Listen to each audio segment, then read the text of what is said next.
can let the Vatican know. Father Gregory, we're grateful for you. And we cannot show our gratitude for you without acknowledging Jose and Ascension Landaverde, who took off of their commitment simply to drive the man of God here.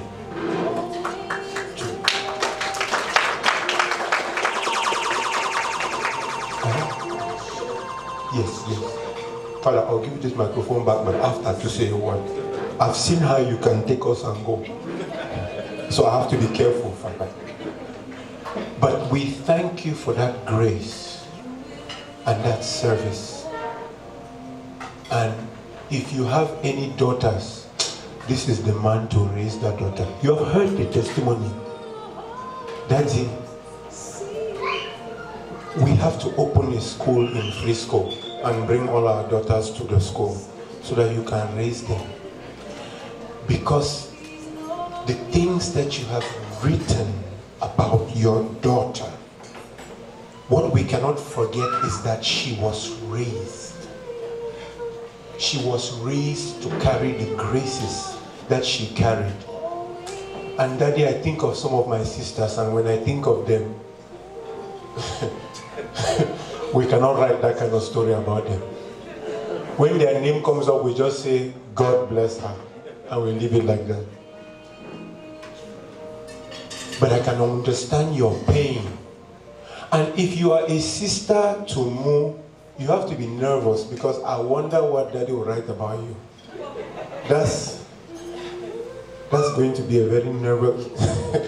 Mimi, the standard was too high. So just beg Daddy not to write. But it was beautiful. Father Gregory, we thank you. We thank you because you made the investment that your adopted family made. You made it count. We have our brother here, Kizito. We have tried many times to send him to seminary school. And Father, they kept sending him back. The first time we said we wanted Kizito to be a priest, and they said we are not recruiting priests at this time of the year. They said we need healers, Father. So we sent him to the university to learn biology and then add spiritual healing. We sent him back. They said no, now they are looking for musicians. We contributed money. You remember, Anto? You remember? We contributed money. Sent him to music school. You were there, my brother. Then sent him back, Father. And they said, no, we are not accepting musicians anymore. So we said, let us just send him so that he can give his life to Christ. And the Vatican wrote back and said, it's not every life that the Lord wants. So now I think we'll just settle for baptism. If we can baptize him today, I think this family is going to be happy.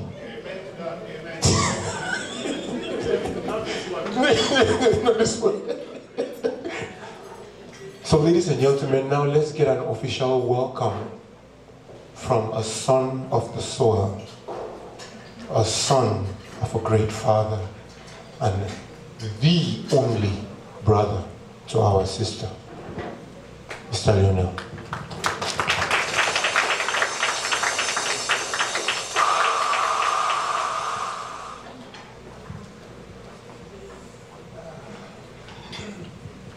Hi everyone. Good evening. First of all, I want to start by thanking all of you for going out of your way to come here to celebrate Mungo's life. We're not talking about her death, but more about her life, the good memories, the fond memories we share with her, and yeah, we're just so thankful for you. We give thanks for the traveling mercies, for people who are traveling from far, and for those who will be traveling back to where you come from, and for those of us who will be going back to London to do the last phase of for the funeral program. So yes, there's so much to be thankful for. I'm sure we owe this to Mungo because she would be happy to see us here together. And I think this is something we should follow through. It should not just be a one-off, but yeah, try to keep this unity, this sense of community going. Okay, so I'll move on to the next. About Mungo, growing up as a kid, to be honest, I really don't know much. I can't really recollect much. Probably Nasang and Antonia definitely know better than me because obviously the closer in age to her, it's 8 years from Mungo. So what I do remember was that she was the true leader. She fit the bill so well. You know, she was so caring, so compassionate, so understanding, and I couldn't think of any other elder sister out there that could fill her shoes because she just exuded leadership so effortlessly. And I do recall her traveling to the UK, and yeah, I think I just gone into college. So I had these cravings for gadgets at the time. You know, owning a game was a big deal. You know, and theory, we're all in the Cartier together. We're fond of playing games, and to own a Game Boy when it just came out at the time was a lottery. And I asked Mungo to send it to me, and at the drop of a hat, she would send it. And I'll go out there to school and show off my Game Boy and brag.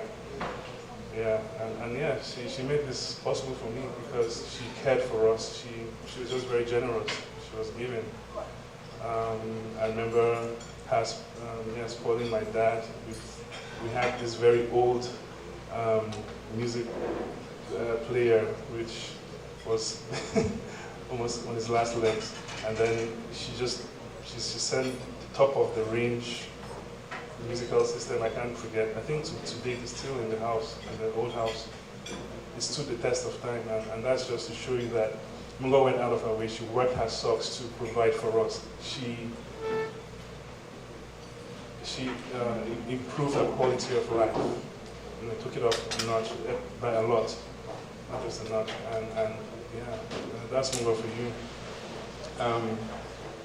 Fast forward I traveled to UK eventually. So now this is the time I actually get a shot at getting to know Mungo because I am living in her house. I'm invading her private space 24/7, and I now have a chance to get a full appreciation of who she really was, and I can attest to you that she's the most caring, protective mother out there. Because when I got there, Afa was only 4 months old, and yeah, I could just see everything. We'd take turns babysitting Afa. Weekends, she'd do her night shifts, and I'll stay back home and babysit. I don't really have a social life because I'll spend most of my my nights babysitting. But hey, it was fun. And what else? Yeah, I had the best fun memories in Reading when I was staying over at Mungo's. And then, yeah, I remember this one time when, I don't know if some of you know Reading. So it's near Oxford. There's this patch of land, this piece of land, on your way going to the town center in Reading, right? There's this piece of land where it stinks because there's a sewer plant around there. And I remember Mungo, when I was in the car with Mungo and Afani, and we were driving through my first time, obviously, and Mungo pulled a prank on me, and she asked, "Who's farted in this car?" Right? And obviously, for the life of me, I wouldn't want to think, baby Afan, you can his fart can stink so bad. So I look out in the car, and obviously it's only me and her, and she's the one who called the bluff first, so it's got to be me. I feel embarrassed even though it's not me. And then she looked at me and laughed and say, "Don't worry, it's from outside." And of course I passed on the prank to my friends, so whenever I drive to that same stretch of road, I pull the prank on them. Anyway, yeah, that was wonderful. She was fun. And then I moved out of the house, and it's about 2 years later, and then they moved to Southeast London. And it was at that point that I think I began going astray. By that I mean I was a one-man island in no man's land. So I think at that stage of my life, I felt like because Mungo was away, she was far away I was in Reading, and she moved to the other end of London, East London. So I was used to just being alone, right? I had a family in UK, but it didn't feel like I had family. For years, I got to a place where I would self-counsel. I would feel like I should solve all problems by myself. I should not need to involve my family. I didn't need them, right? And I guess maybe that's just part of maturity. You know, you grow and you feel like you have the world at your feet and you can conquer it all. You don't need, you can, yeah. And then the bombshell news came, of our diagnosis. It was shocking, very devastating. I didn't know how to take it. I was just numb when I got the news. And the funny thing is, after her first operation, she was recovering, and when she was able to move, she was out of the hospital and she was all mobile. I remember her telling me that this one day, Leo, looking at me like this, I'm going to recover fully, take my driving lessons, and start dropping her out to school. I looked at her, and you know what? I believed her. I believed Mungo, because she's the kind of person, she just exuded confidence. I've not seen anyone, I've not come across any soul who is so full of bravery, confidence, you know what I mean? And yeah, so that was the attitude that Mungo carried, throughout her life. And I think in doing all of that, she tried to do her damnedest to protect us from whatever eventuality would become of her illness. Let me see. Other fun. Even after all this, all the operations she had, we shared so many memories that they would never escape me. I recall making all the trips to East London. I was still in Reading. I would drive all the way to Southeast, Woolwich Arsenal. She was a manager in a store, and I would leave on a Friday, get there Friday night, work Saturday till Sunday night with her at the shop, and then head back to Reading. But that trip was an hour 30 minutes one way, so it's quite a fair amount of it was a fair long trip. But I cherish those moments with her, even though I wasn't living with her by that point. The other ones that really stand out was Afanyu. So by this point, Afanyu was in a boarding school. I will drop him off at school. Half of the time I'll go with Mungo, and would talk about how he needs to be closer to me, and I need to keep the communication channels open with him because he doesn't open up with the dad, which is expected. Kids nowadays they're closer to their moms than or their uncles and aunties than the parents. So yeah, we'll talk about all of that. And then I remember this one time when we were, Alpha was very late to school. He had an appointment with the principal, and we were literally, we had to make it on time somehow. And Mungo was coming with us. So I'm in the car, and I'm like, Mungo, we can't make it to school in time because it's just not possible.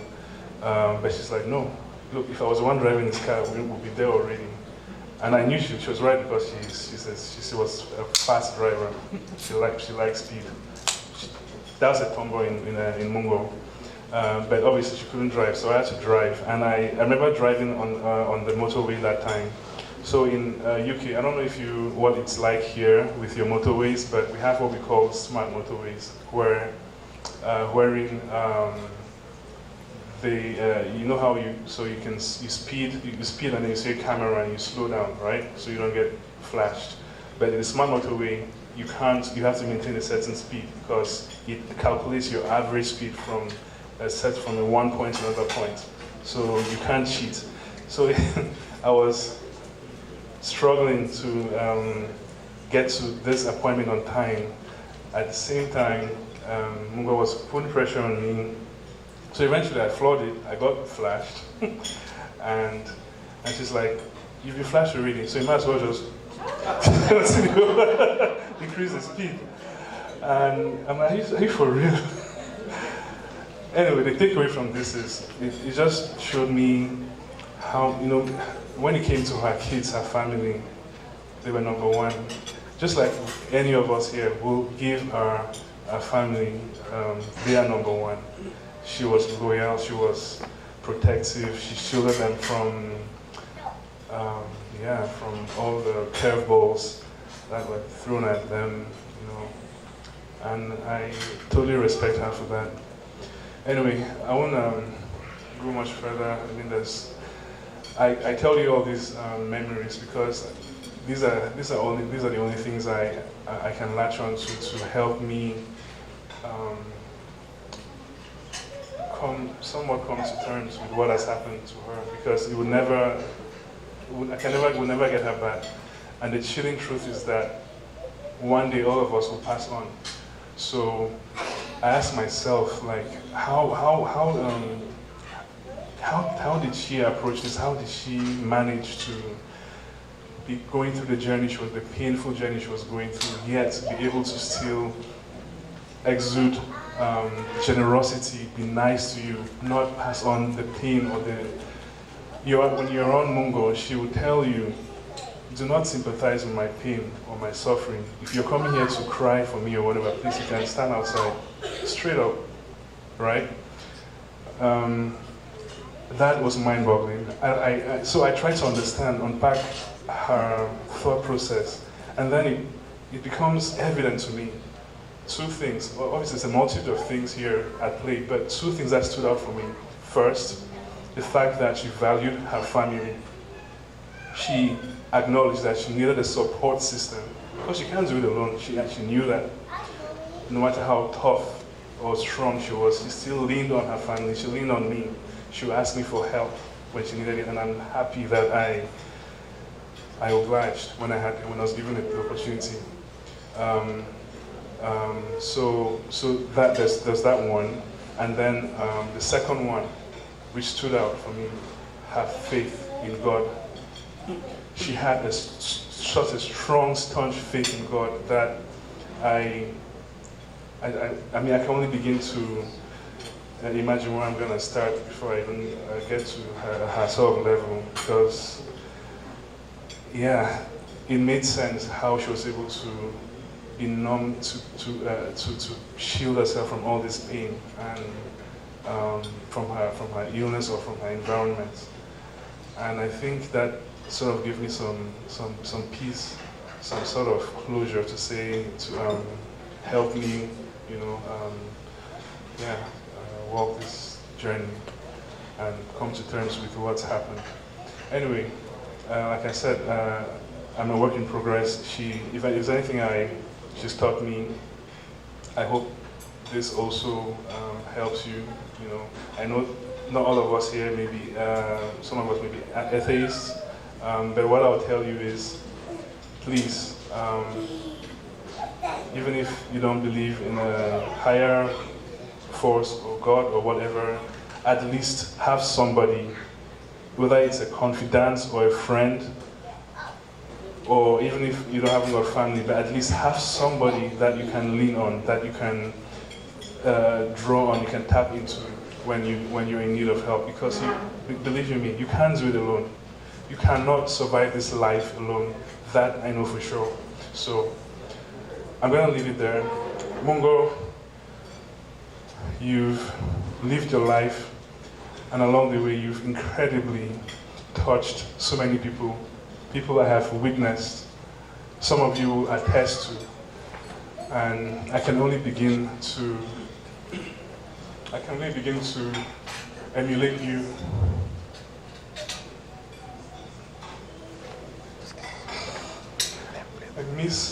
I miss our wedding days. Those were the most fun memories that we had. And I know thankfully, because of these memories, I'll be able to pull through all of this, Mungo. And I know that eventually I'll be meeting you again. So just hang in there, and I'll be coming, and just keep a place safe for us and look after us while we're here on earth, dealing with a multitude of problems. Thank you all.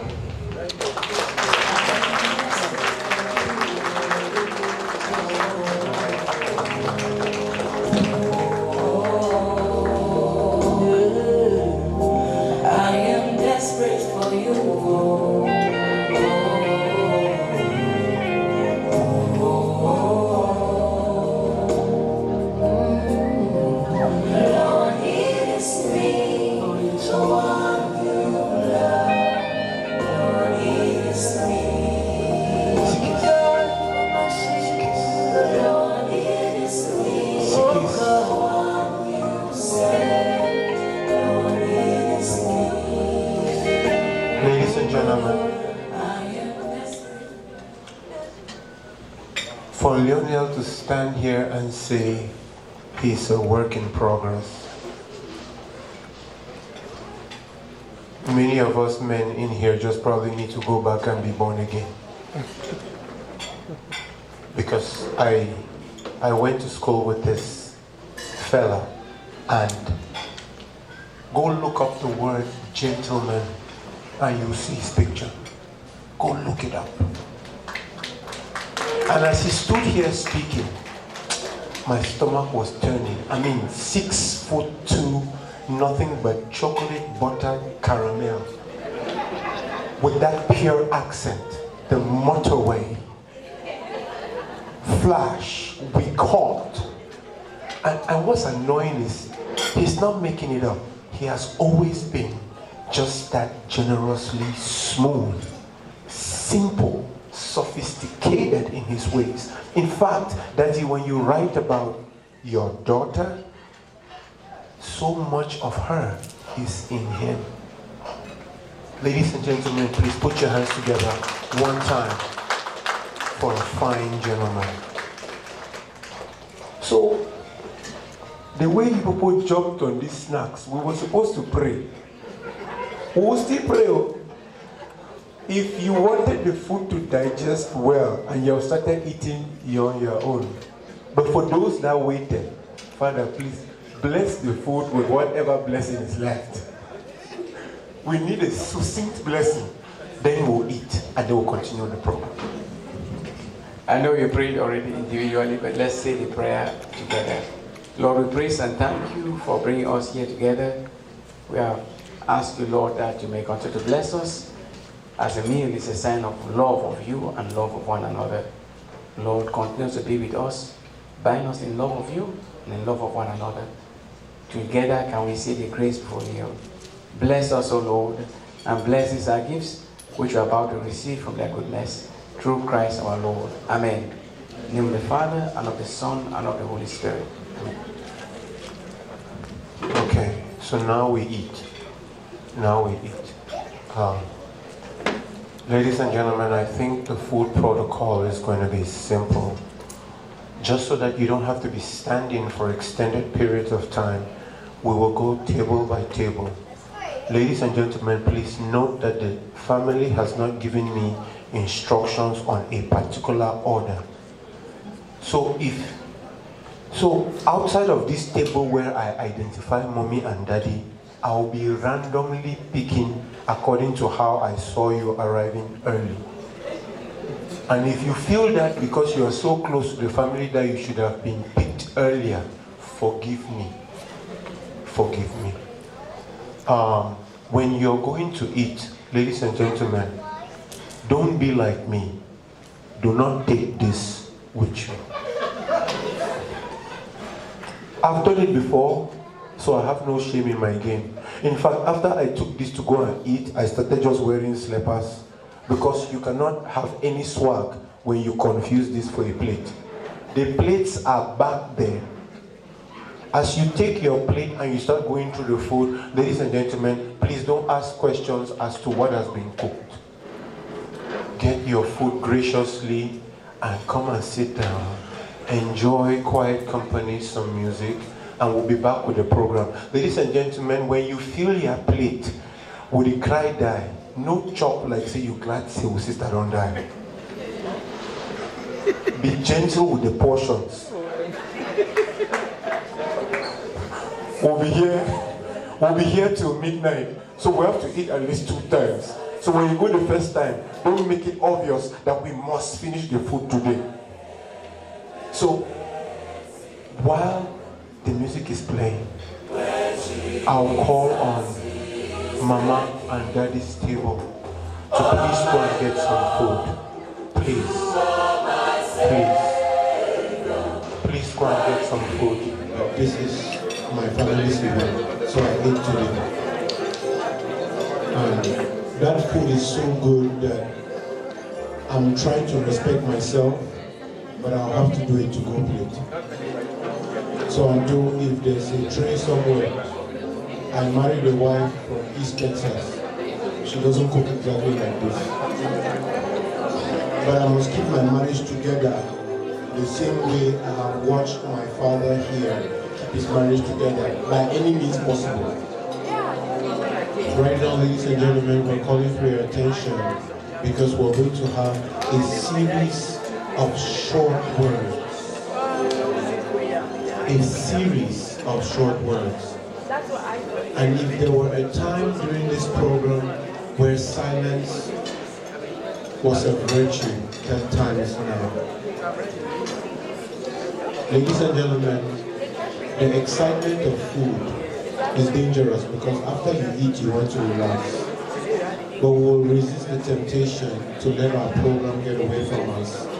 And I would like to call everybody back to the center stage.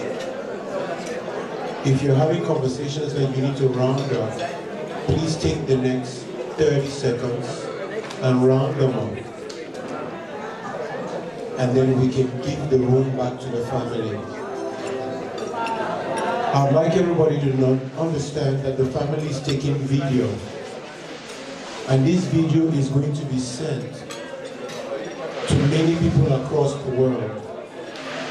And we want to make sure that Dallas, Texas is well represented in that video.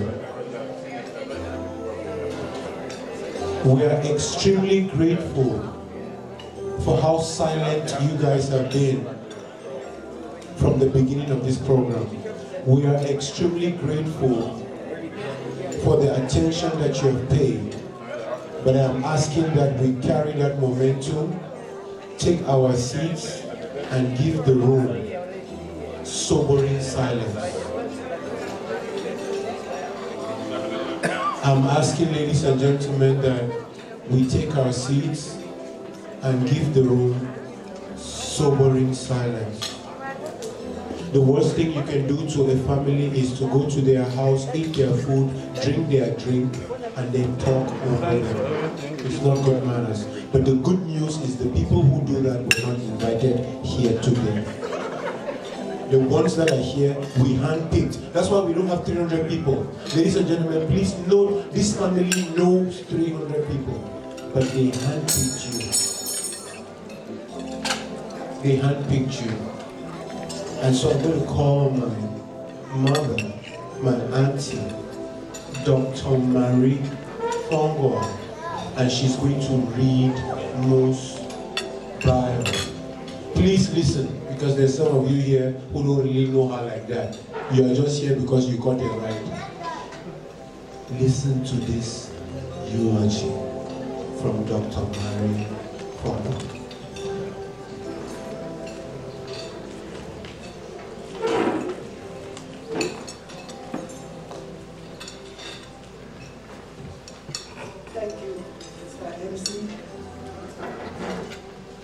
Thanks to the family for giving me this opportunity to participate in this about a child.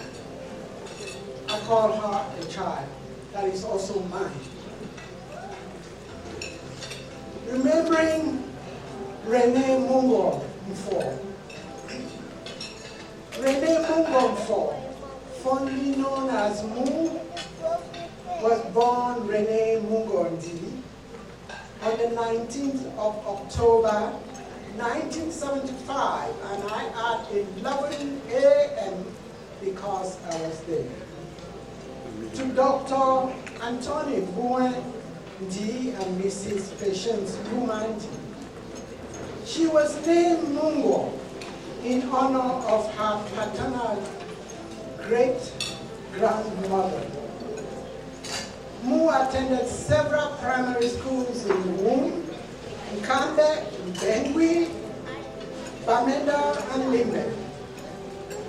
This is because her father was constantly being transferred due to the nature of his job as a secondary school administrator.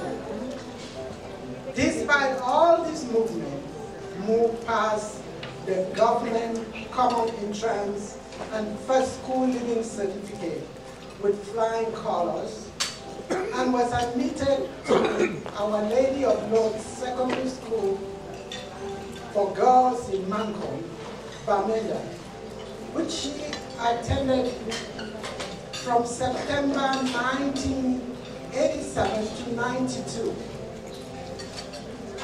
At school, Mu was an exemplary student and demonstrated qualities of responsibility, humility, leadership, and conduct, which she conducted and led her to be elected as a senior prefect. Despite this responsibility, Mu graduated in 1992 with 10 GCE O levels. Following her O levels, Mu was admitted into the Cameroon College of Arts and Science, Technology, CAS Bambili, where her leadership qualities were again recognized, and she was elected as the senior student officer for girls. Following the teachers' strike action at CAS Bambili, she was transferred to Bangla Commercial College in Bamenda, where she graduated with 4 GCE A levels. After her A level, she traveled to the United Kingdom in 1994, enrolling concurrently at the European Institute for Health and Medical Sciences at the University of Surrey and into the Open University. She graduated with a Bachelor's of Science with honors in nursing and a higher diploma in nursing with merit and became a registered nurse, RN. Around this time, Mungo met and fell in love with Richard and got married on the 12th of March 1998. The couple was blessed with 2 children, Mungo, who is now 13 years old, and Afanyu, who is 21 years old. As a registered nurse, Mu worked at the Royal Berkshire Hospital, Reading, for 3 years.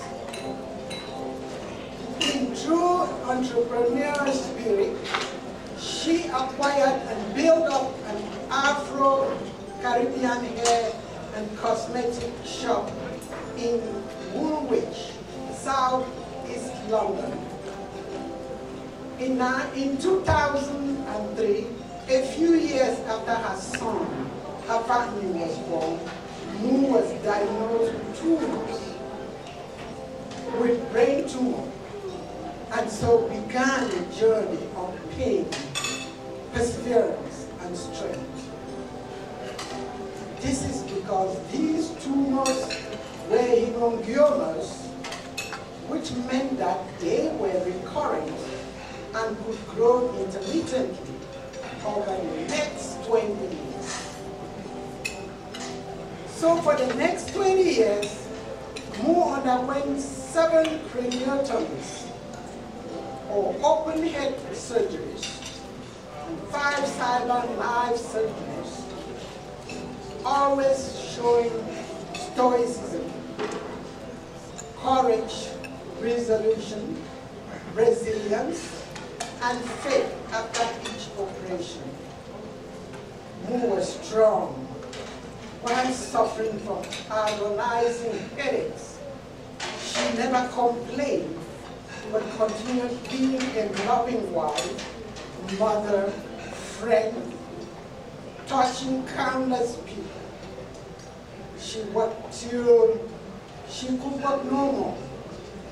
In April 2020, Mu got the diagnosis of a malignant tumor that had lodged on her optic apparatus.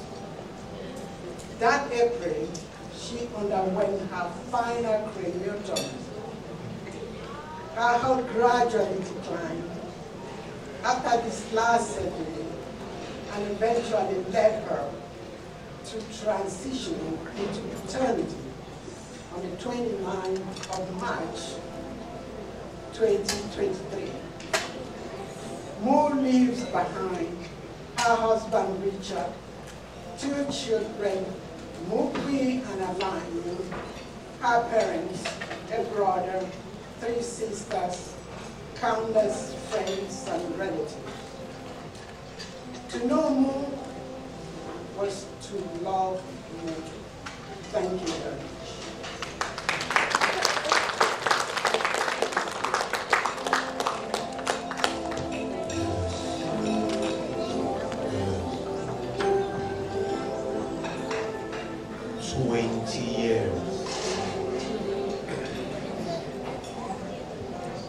Ladies and gentlemen, 20 years. 20 years of pain, in which the testimony is she did not complain. 20 years, 7 surgeries. Let's get real for just a second. Where do you think she is right now? You know, the Bible says that blessed are those who mourn, for they shall be comforted. But you are not going to get that comfort unless you have an understanding of what it is that death is. And after 20 years, you ask yourself, why did it have to be the perfect one? The one who did all the right things in all the right ways. Well, that's because that's the one that was called. That's the one that had the character to carry the responsibility. And even Jesus himself on the cross said, Lord, if it is possible to take this cup away from me, and oh no, you've got to go through it. And so the question now becomes, when it is your time, do you carry the lessons that Mo has given us gracefully? Do you carry the lessons that Mo has given us gracefully? Ladies and gentlemen, we invite our uncle. We have crossed cultural barriers and we have gotten into spiritual brotherhood. A brother from another mother, a friend in truth and in deed, to a father that mourns. Please give him your respect and your attention with silence. Sokoto.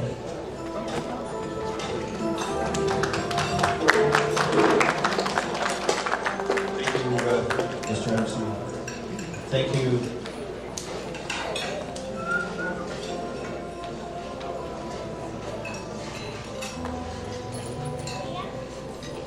I've got some final instructions. Thank you, Tony and Patience. It's an honor to be here. It's an honor to be here. It's an honor to follow Ma Marie. She and I last saw each other in 1999, and it's terribly sad that we're here again on this occasion when we saw each other last on such a happy occasion that relates intimately to Mungo. So lives cross, and it's one of the mysteries of life. But let me now reflect on Mungo's life. When someone goes ahead, and that's the expression we use, we should reflect on her life and all that that life means to us. This process accomplishes three things. Firstly, reflection crystallizes memory, and Leo spoke about memory, and all of you have memories of Mungo. Reflection on a life engages love, and we've heard of love, our love for Mungo.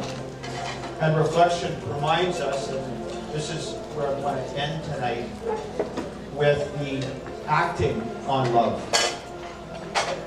Reflecting on Mungo, each of us has a different perspective. Each of us knew Mungo individually.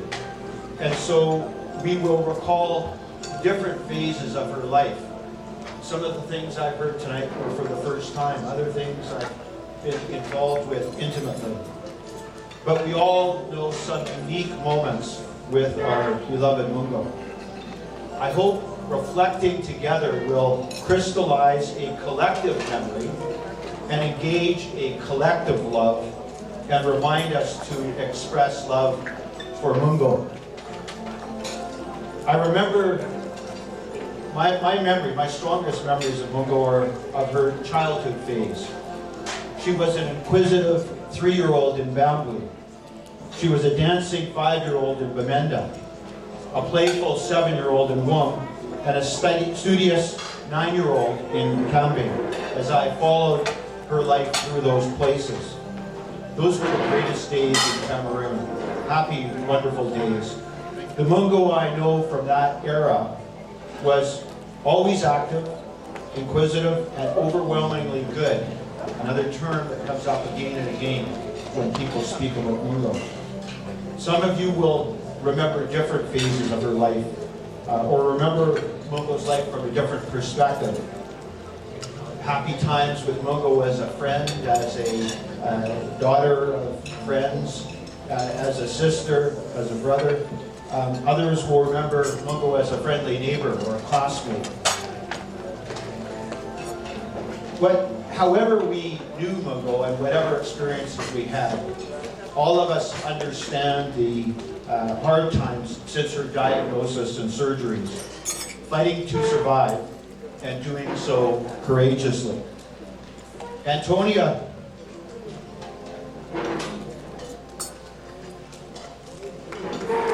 said of Mungo, "You carry your cross with such strength and dignity." From this memory, we should all take inspiration on how we should deal with adversity and agony. And Mungo's example is one we can all learn from. When someone goes ahead, it is natural to recall the last time we saw and the last time we spoke with her. Now, as a faraway uncle living in Canada, it's natural to recall the last time that I spoke to her. And it should have been enough for me to treasure the childhood memories. But my memory is different. The miracle of 1999 was to be in London for Mungo's wedding to Richard. On that day, we celebrated a radiant bride, and we saw a caring, generous woman who would build a family with Richard. This was our dream for Mungo, and it was the reality that she made. Taking care of Leo and taking care of her family and being the wonderful person that Mungo is for us. So my last memory, the last time I was with her, was as a joyous bride on the start of family life. What could be a better memory? In her beautiful tribute, her friend Delphine rhetorically asked, "Mungo, why are you so good?" Each of us remembers Mungo differently, and yet the same goodness shines through when you listen to the stories of Mungo. No matter what phases of Mungo's life we recall, or the last moments, whether they be happy or sad, we acknowledge that all memories of her life fill in more of the Mungo we know and give us that collective memory I spoke of initially. My second theme is that our love for Mungo goes, in fact, beyond memory. I'm not one for quoting normally, but there's a wonderful quote you must know. The American novelist Thornton Wilder wrote a beautiful book about love and faith, The Bridge of San Luis Rey. The final words in that book were, "Even memory is not necessary for love. There is a land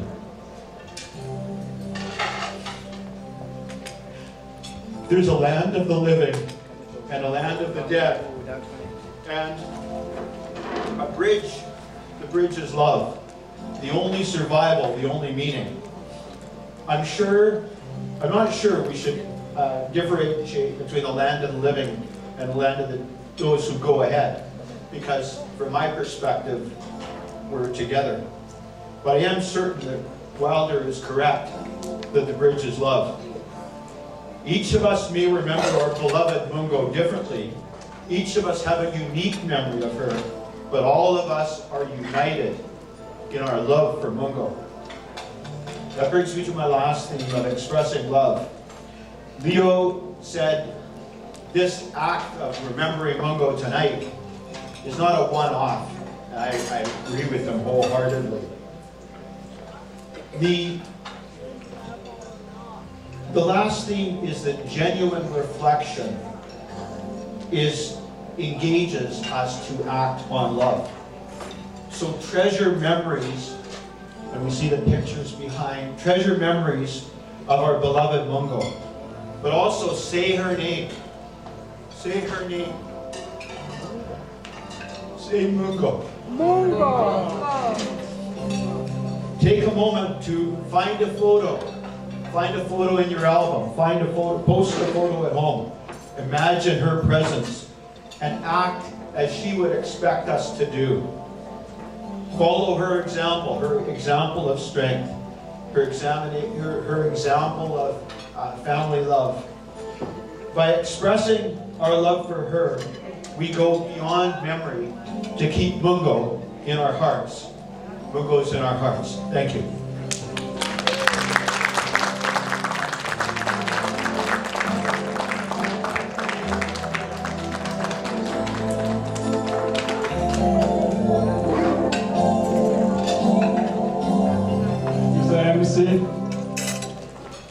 I break all the rules and regulations of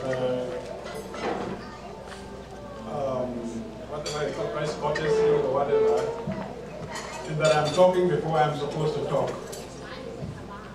And it was simply to say I ought to have said a word before Professor Marifongwa made her speech on Mungo. As I've told you, I should introduce her to you. The lady who midwifed Mungo, very important, because it was not only midwifing Mungo, but following Mungo throughout her life till the very last. So I ought to have pointed that out. And now, coming to Tom. Tom is a Canadian, he's white. He's everything different in terms of outlook from me. But honestly, I can tell all of you, standing before you, that this is my kid brother.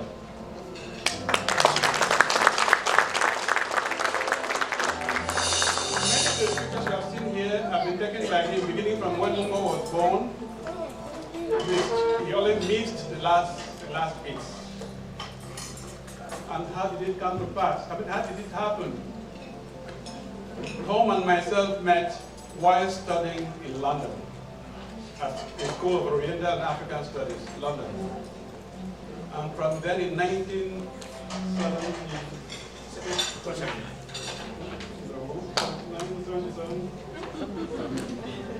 we have bonded till today. He has visited Cameroon, I think, about 8 times. We have been to Canada, my family and myself, about 5 times. And I don't know. So in a way, the blood in our veins runs together, our hearts beat together. And he followed the pictures you have from when Mungo was 3. And I think the maximum of his activities is he was made the royal delegate at Mungo's wedding in Reading because I couldn't go. And he came there with his he has 5 children, we have 5 children, and the 5 children all have Mbom and Bali names.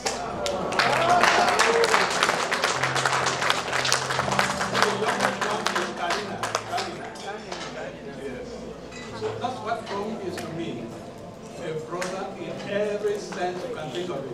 He holds the highest title in the Folk Lodge in Port as Tambo.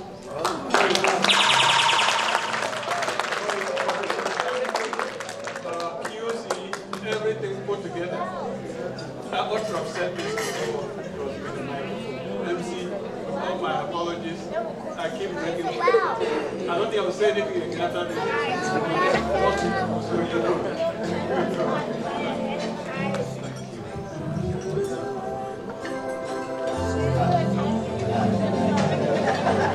Tony, you should stay here with me.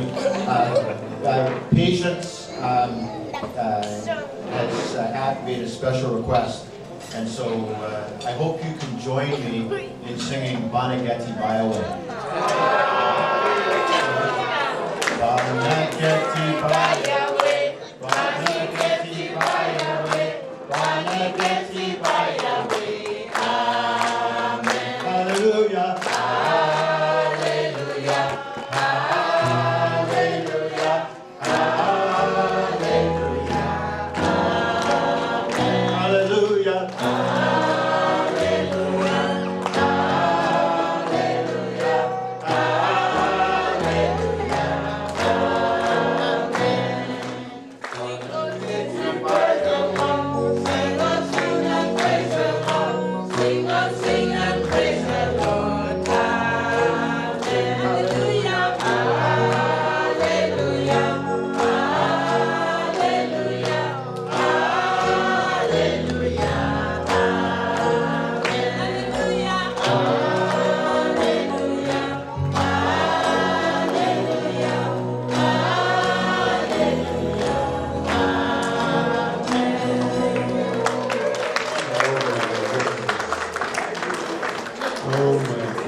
Ladies and gentlemen,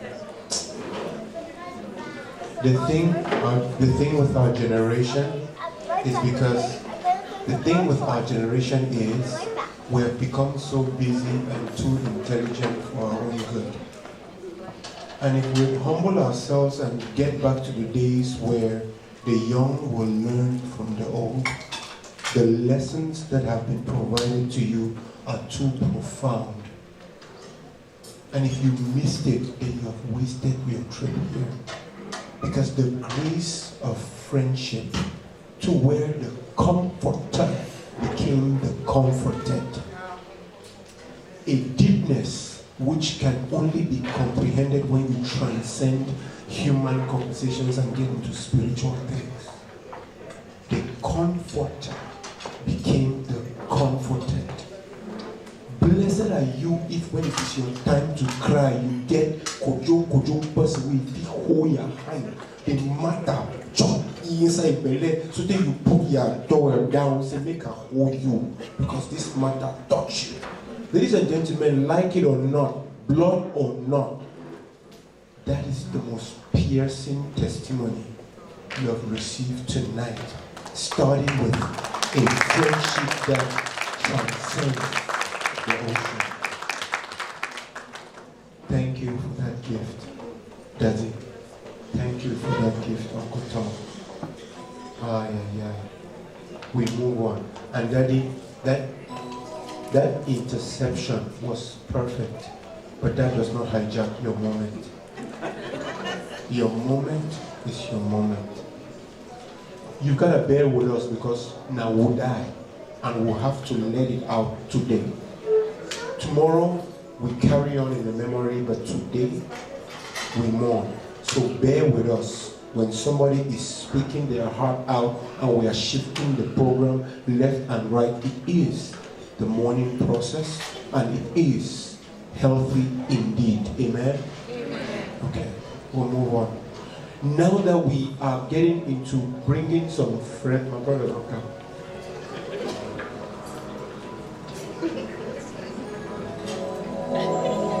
I don't think I ignore you. The love is too much. I'm sorry. We get like that and we come back. Now that we're ready to move on, we're going to call on some family friends and other friends. For family friends, you are like family, but you are not family, so you cannot take as long as they are taking. You are like. Uncle Tom is an exception. He is family. So for the family friend, when you come, just take your 30 seconds here, 1 minute, so we can keep it going. Because if you extend, we'll just play music and start dancing. And the DJ has been delivered recently. But if I call him and put him on the spot, instead of playing praise and worship, he might go back into Nomolo. And we're trying to cleanse him. So we have to keep the program moving. And we're going to start with that our brother that needs to be baptized. We'll settle the matter today. Sister, please come. I don't know if we have a bucket of water somewhere. This is the kind of baptism where you have to stick them in the water and hold it. Let them hold it for 1 minute. It's the kind of baptism where you need to look in the sky and see a dove, and then you're convinced that something has happened. But ladies and gentlemen, pay attention to another very close family friend who knows more better than I ever will, so he can share a short, succinct word. So welcome everyone. It was just a joke. I'm really a nice guy. I've always been a good kid, and my parents can testify. So part of that deliverance, Mo helped me in that process, right? Mo has, and I think since I was born, Mungo was there. Our parents were very close, very, very close. And Mo has always been in my life.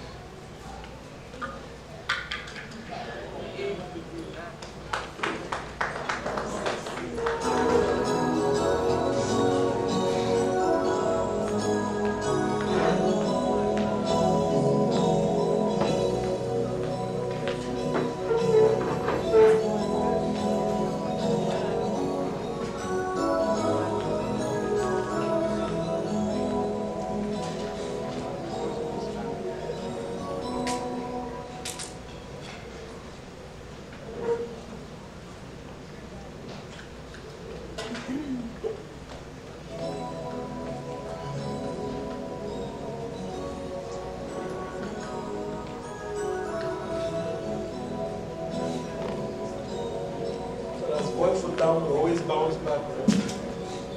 So, sorry about that.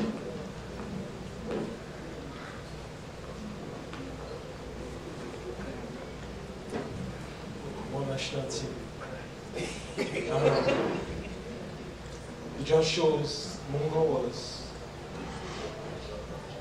I can't explain it. Everyone has said how special, one of a kind. No beef, no problems, nothing with anything.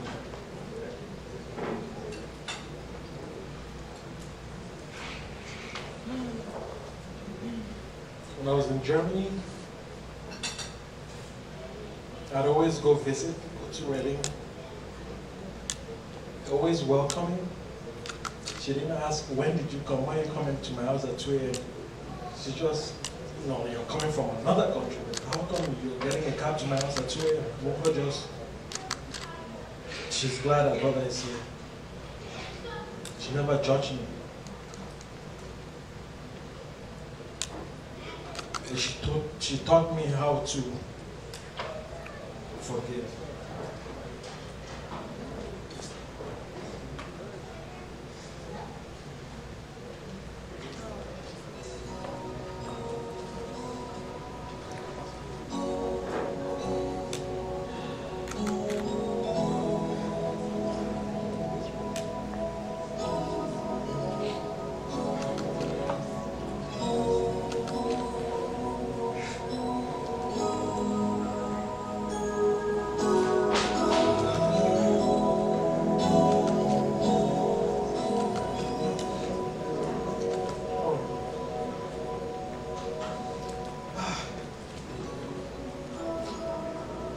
Mungo was so special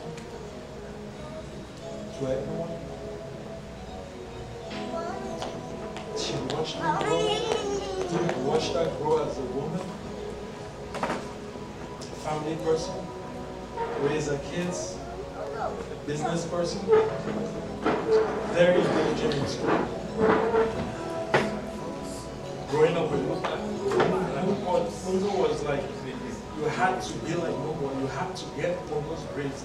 She was the one who was looking up to.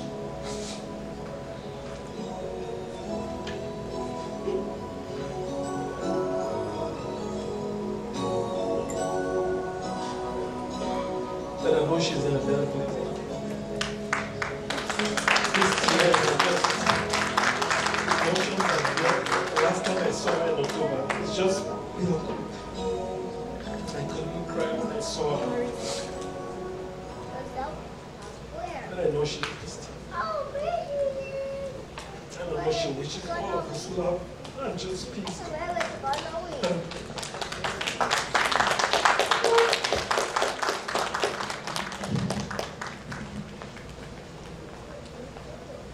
Yes. Pure emotion. Genuine. Yes. And he was right. Everything I said about the baptism and the preschool 3 times, we were joking. That's one of our righteous brothers. We were joking. But you just saw the real him. And that's not all he was supposed to do. There's some other stuff that he had to do, but when he got here, he got overwhelmed with what it is he's dealing with today. That you see that our sister Mo, you cannot get her on the phone anymore. So I want you to think about the people that you're quarreling with, because one day you will not get an opportunity to get a response or give one. So is it worth it? I love what Uncle Tom said. Reflection brings that love, but then calls it to action. If Mo was patient, what's your assignment? If Mo was kind, if she was gentle, what's our assignment? We'll move on. Thank you, my brother Kizito. We'll move on. So now, we'll call on her baby sister, We cannot guarantee that she will get through, but she has to try today because we are mourning. She wasn't very comfortable with this, but she has to try today because we are mourning. Ladies and gentlemen, please pay a lot of attention to Mo's baby sister, the youngest of them all. Nini, oh, is your husband going to come and hold you? Come and hold her. You don't want to come and hold her? Or you hold her? Okay. Here you go. Hello everyone. So many beautiful and handsome faces. Thank you so very much for coming. No. I'm sorry, I'm very shy. My thoughts are a little discombobulated, so if I don't make sense, please bear with me. But we can all sing Mungo's praises tonight. You are my therapy session tonight. So I want to tell you about my experience with my sister. And my fondest memories growing up were with Mungo, excuse me.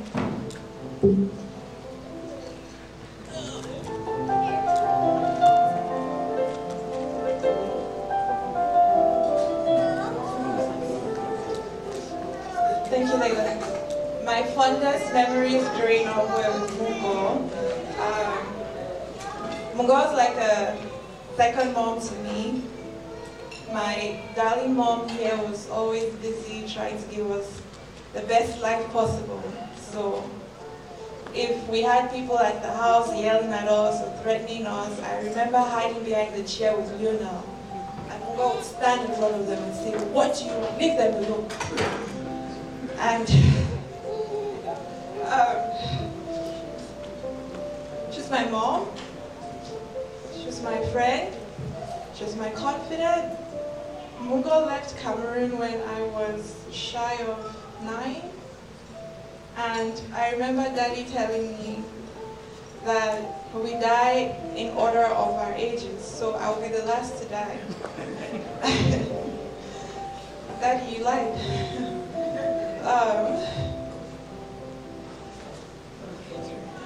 Can I please call my siblings up? Anto, Leo, Coco. Is Nathan here?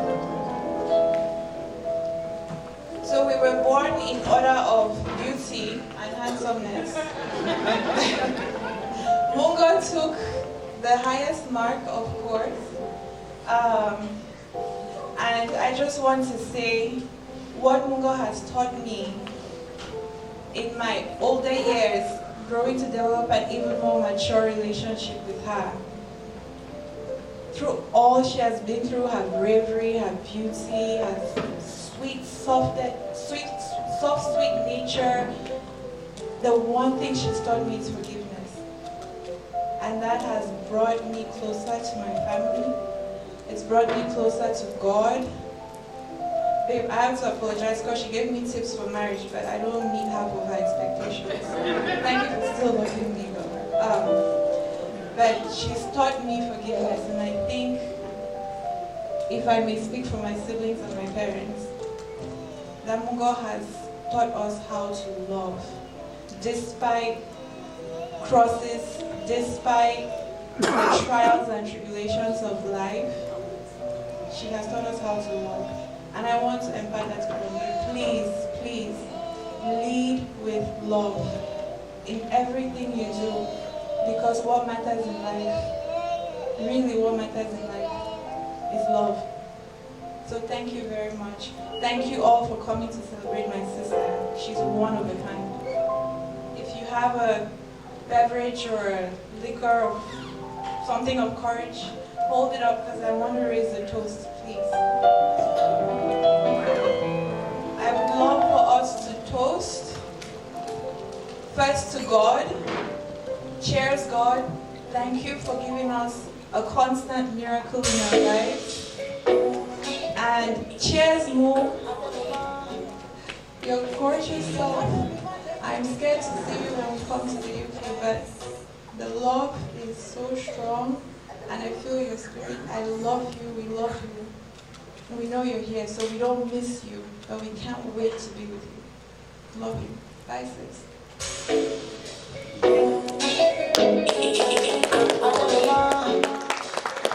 If you're gonna be one, make you rest your hand like this.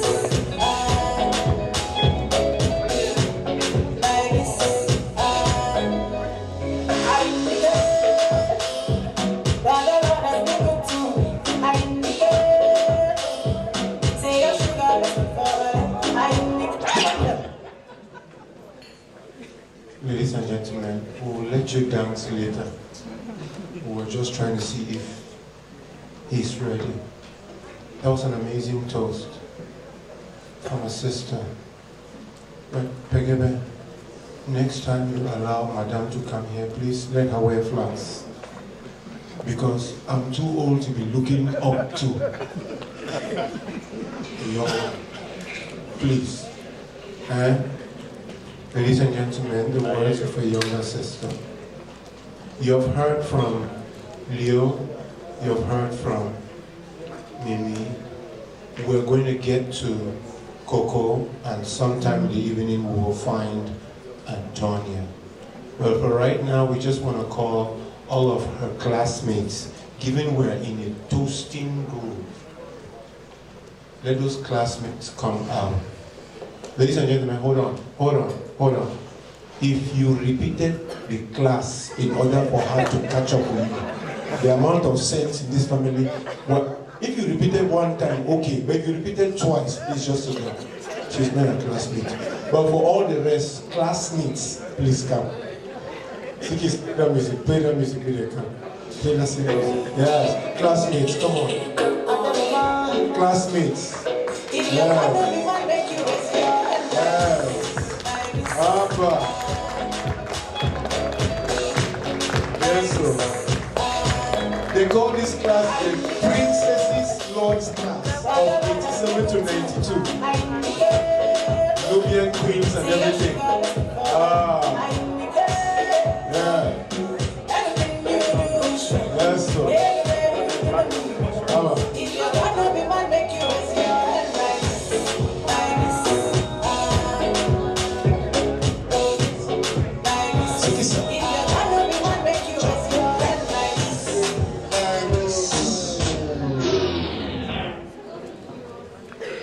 Ladies and gentlemen, these are full-time classmates. The ones that were dismissed are not here. You heard that Mo had 10 papers. I did not even know that you can write 10 papers in GCE. So that the 5 that I had now makes me question. But we will get a representative. Class prefect maybe. Yeah, make it sure. She was the class prefect. She was the senior prefect. So whose name was written down the most? I knew. It's always you. You are guilty of all the crimes possible. But like I told you, the good thing about you and your crew is you have paused time because you don't look like you have aged. You just need to put some red and orange and you're ready to get back to it.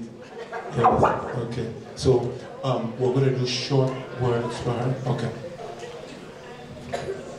Well, thank you very much, and we're so honored to be here today. We call ourselves the Nubian Princesses, and we've been with Mungo since 1987 when we were 11, 12. We have fond memories of Mungo. She was our senior prefect. From the get-go, she's always been leader. I can think of 3 themes to remember Mungo by.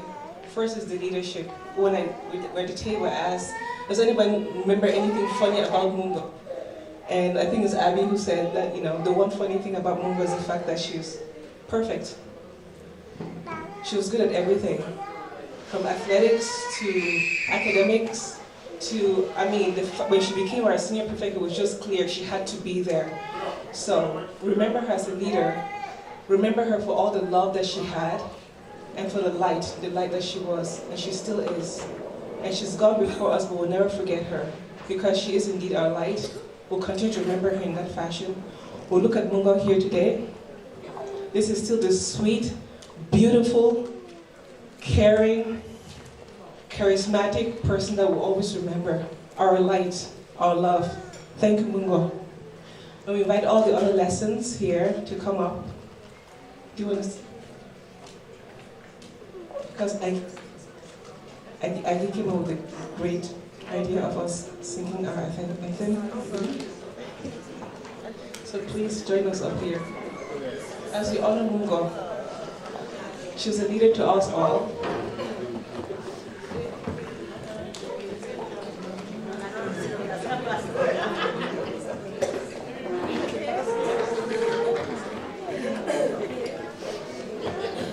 And those of us in Fatima Door,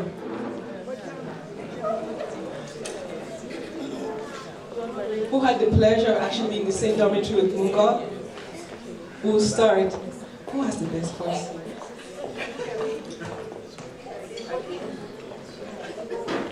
Do you want your Fatima anthem first? Or is it the Lord's? The Lord's. Okay.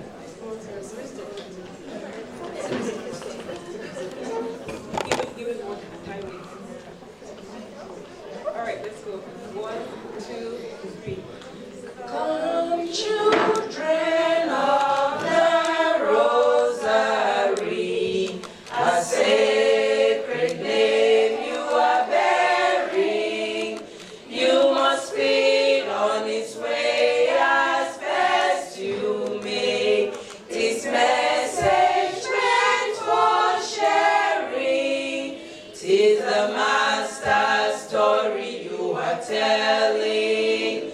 May you speak it near and far, ever faithful to Mary's name.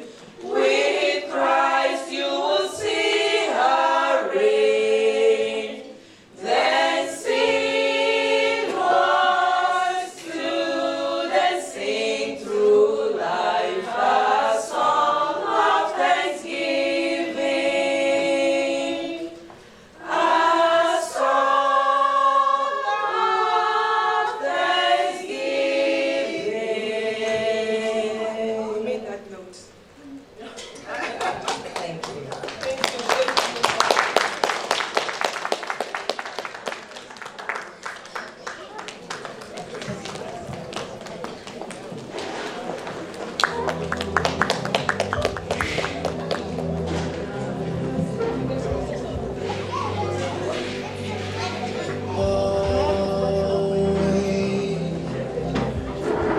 Yes.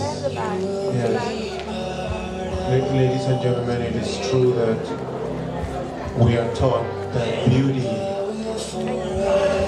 doesn't come from how you have adorned yourself with hairstyles and jewelry. Beauty comes from a character that is grounded in P31.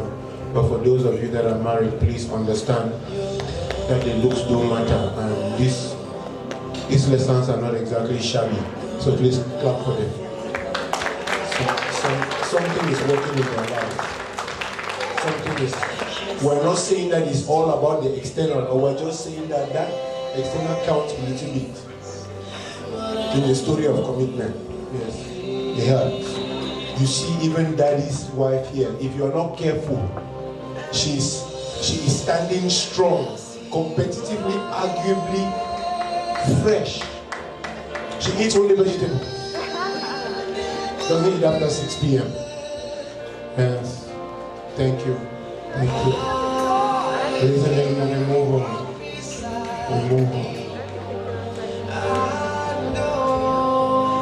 Now, this one is tricky. And now, sometimes I just have to be honest.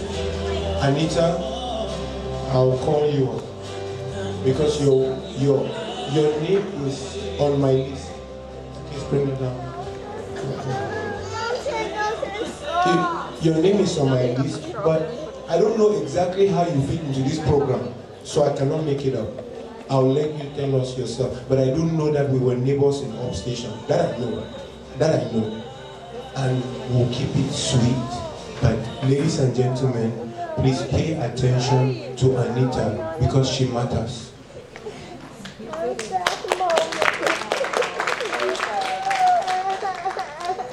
Thank you. Mom, to Dad, for giving me the chance to speak here. I'll keep this short because I don't want to cry. So I met Auntie Mungo when I was 10. I was a Form 1 in Lord, she was a Form 5.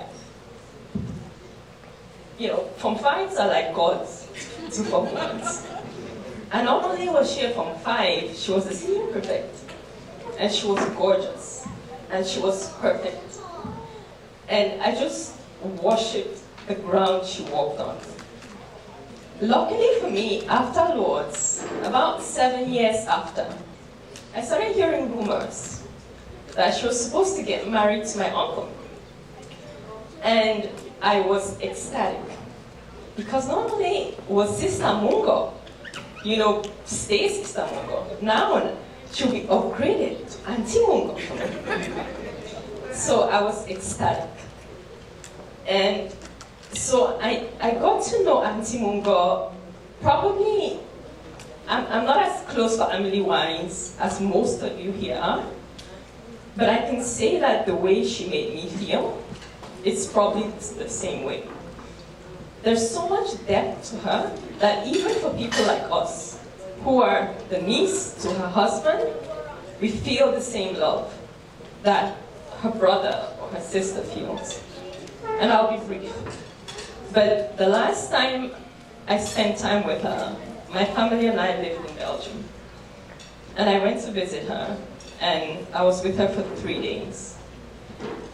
Those 3 days, I saw her in her element, as a mom, as a wife, and she was probably about 10 years into being sick, and I could not tell the difference. From the first time I saw her, when she was a young bride and healthy, to 10 years in, I couldn't tell the difference. She was as loving, she was as positive, she was as encouraging to me, who didn't have half of what she was carrying. She was perfect. And yeah, there's just nothing else to say. But when I heard she had passed away, and just one other quick thing. So I went to England to visit her a couple of months ago, last year in July. But she was already sick, so she was not at home anymore. So I couldn't see her because there was a COVID outbreak. But I was in her home, and it was quiet. And I went to her kitchen, and I saw her pots, and I saw her knives. And I went back to the 10 years back when I came, when she was there, and she would chop up the onions and chop up everything. But as sad as it was, I felt her. I felt her presence. I felt her in her kids. I felt her in Auntie Gloria, who was taking care of her kids. I just felt her. And when I heard she had passed away, the only thing that I told myself was that, what would Auntie Mungo tell us if she were here? How would she want us to mourn her? She would tell us encouraging things. She would tell us to keep going. She would tell us to keep going. So let's just keep going. Thank you.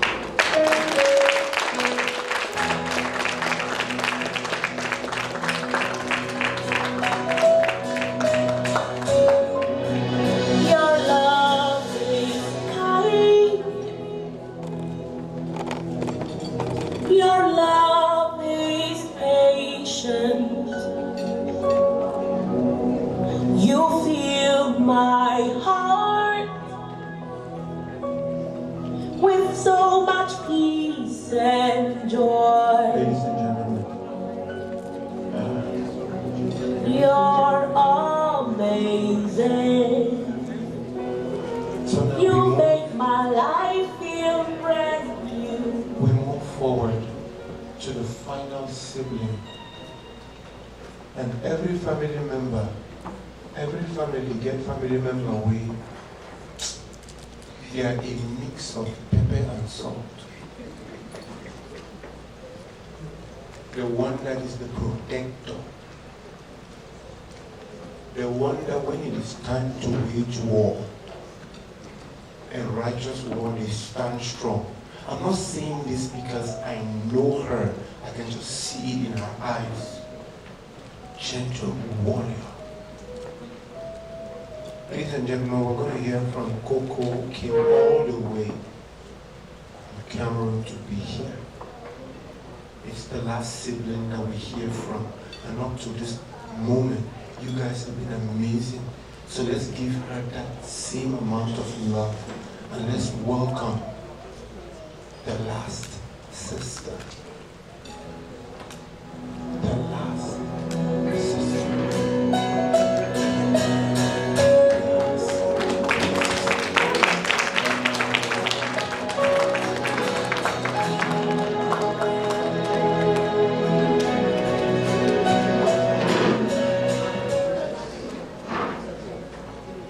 Dear family and friends, it fills our hearts with great joy to have you here with us in this moment. At times like this, you realize just how much you need everyone, how much you need all the love and all the support. I would like us to take a moment to sing Mungo's favorite song. DJ, please, if you can all stand up and sing together. DJ, your love is kind. Your love is patient.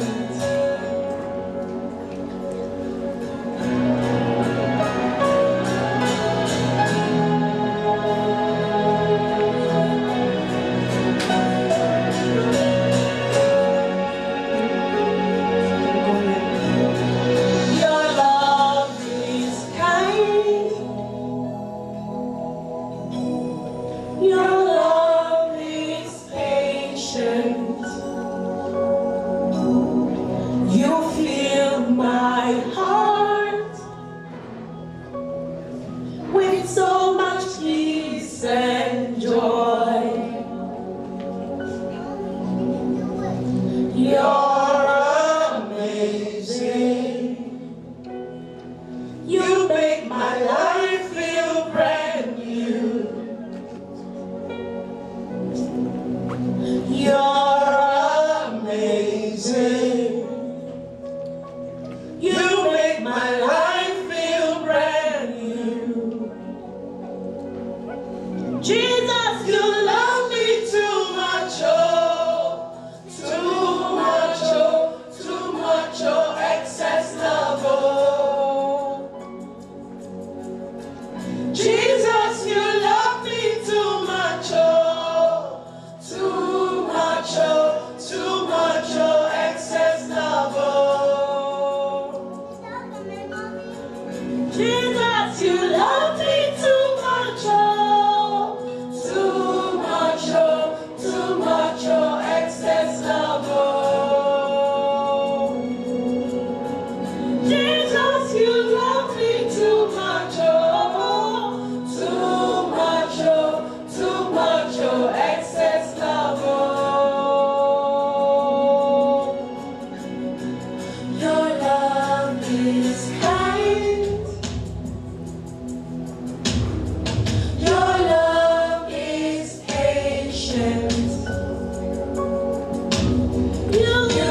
of Mungo's favorite song just before she went.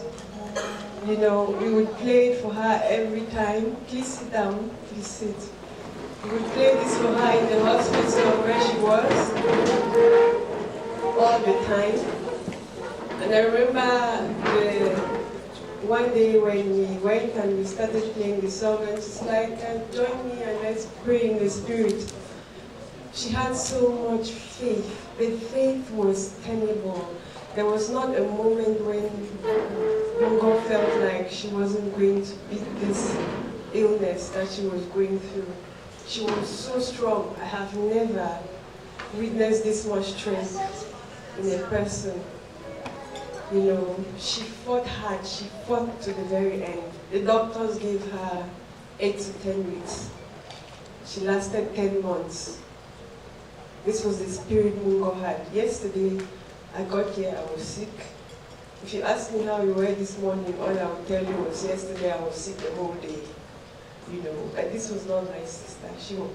She had 20 years of an illness, and not once did I ever hear her complain. You know, you ask her, how are you? I'm all right. I'm fine.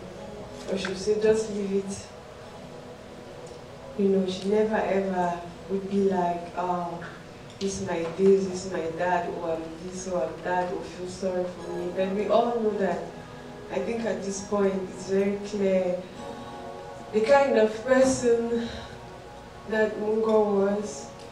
I don't know what stories to tell, where to start. We were born a year and 7 months apart, and I followed Mungo everywhere. If she had to recite a poem, I would go on stage with her, even if I wasn't a part of the play. And throughout our lives, she was, like everyone has said, the leader. I think she was so perfect, it gave me the opportunity to be myself, because there was no way I was going to be as perfect as her. So I just decided, you know what, I'm just going to be who I can be, because this one is an impossible task. And it was just wonderful to have her as a sister, because I don't know, for everyone that met her, there was something about her that she had the ability to make you feel special. She made everyone feel like they were special to her, you know?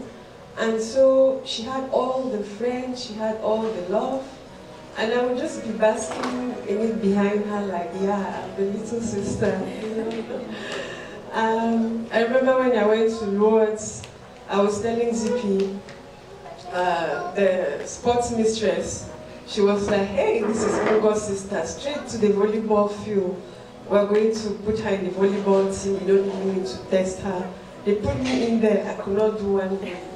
Nothing. She's like, okay, no problem, let's try basketball. Basketball was worse. But these were games where Mungo was excelling and going to Osuks. You know, she just had this natural ability to do well at everything she did. And even mommy, with mommy discriminating in everything, it didn't stop you from loving her, because she was just so sweet. So it was like, yeah, I don't know, nothing prepares you for the death of a loved one. Not even the fact that she's gone through so much, and there's, you know, you're praying for a miracle, and at the same time, you can see all the suffering, and you're like, please God, nothing prepares you to say goodbye, to not be able to make that phone call and talk to her. And she would be like, you know, she used to preach to me right to the end, preaching all sorts of things. And sometimes I'll just be like, yeah, in my head. Because it was never ever something that wasn't like supposed to be the perfect thing with me. So I guess this is the beginning of the goodbye. It's very hard. There are times when I feel like I've cried a lot, and then in the night I'll catch catch myself still crying. I think the journey ahead is still a long one for us to say goodbye to this beautiful soul. But what a treat, what a wonderful gift. I feel so blessed to have been a part of this human's life and her legacy. I cannot, for the life of me, have it another way or have someone else. Yes, I would have loved to have her till we were maybe 90, sitting and laughing about our youth and everything. But I am so grateful. I'm so grateful that she's been a part of my life for as long as she has. And I've learned so much from her. And I have, in essence, been able to be myself in this life because my sister was who she was. Thank you so much, everyone, for being here and for lifting us in this moment. And I pray that, you know, we all say prayer for Mungo as she goes home, and a prayer for her family. And if you meet Mukwi, her daughter, and then you would know just what joy she has left behind, because this girl is just light. She's light, she's love, she's bubbly, she's everything. So thank you all so much. Thank you for being here today and for being a part of this celebration. Thanks.